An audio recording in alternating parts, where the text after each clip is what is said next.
بسم الله الرحمن الرحيم، والصلاة والسلام على خير المرسلين سيدنا محمد ابن عبد الله خاتم رسل الله. احنا النهاردة بنتكلم عن صحابي رسول الله صلى الله عليه وسلم، سيدنا أبو زمعة البلوي.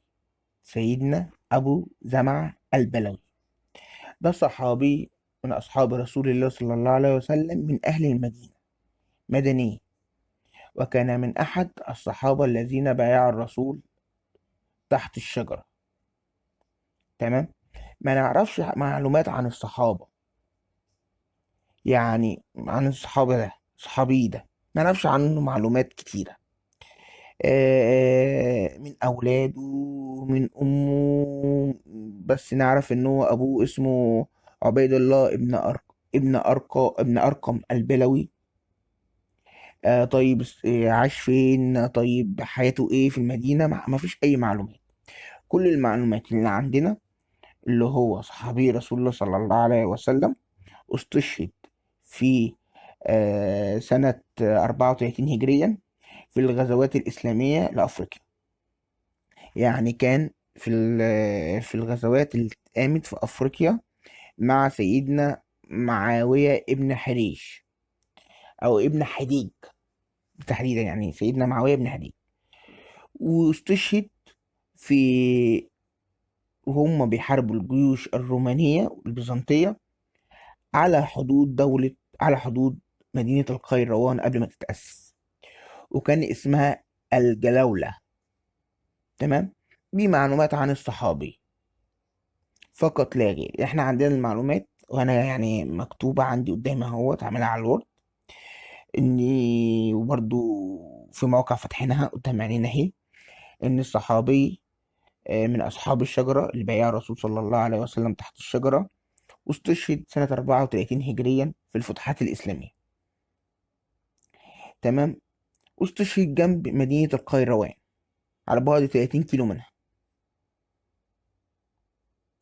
في معركة أو غزوة كان يقودها سيدنا معاوية ابن حديج، فقط لا غير.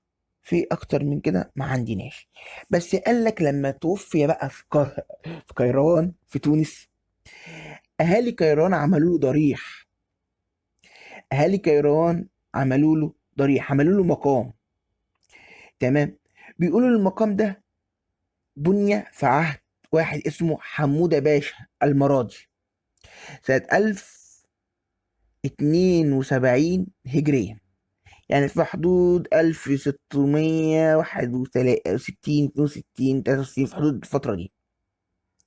تمام. بس ما كملهوش. وبعديه يعني كملوا محمد ابن مراد باشا. تمام. بيقول لك بقى الضريح ده كان بيتقسم لأربع حاجات. تمام.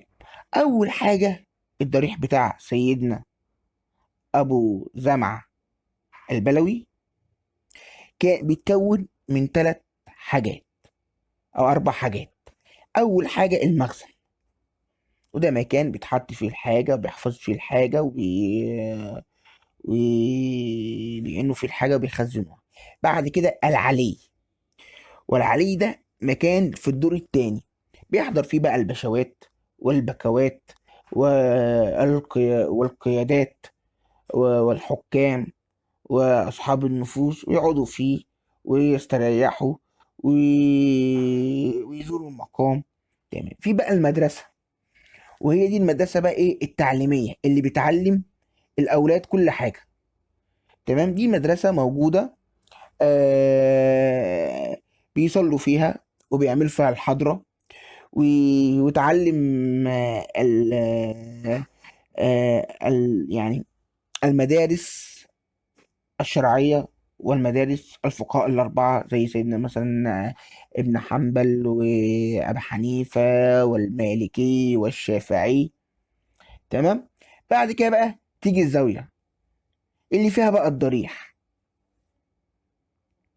وفيها بقى مآذن، وفيها أماكن للصلاة، وفيها أماكن للحضرة، وفيها بقى الضريح اللي هو مدفون فيه الصحابي. بس المؤكد طبقا لكتب السيرة إن الصحابي دفن في القيروان، وهذا ضريح. ولكن سيرته على العطرة في المدينة، وما حدث في المدينة والغزوات التي شهدها مع رسول الله صلى الله عليه وسلم غير معروفة. أشكركم على حسن استماع الفيديو، والسلام عليكم ورحمة الله وبركاته، وإلى اللقاء في فيديو آخر عن صحابي جديد من أصحاب رسول الله صلى الله عليه وسلم. والسلام عليكم ورحمة الله وبركاته.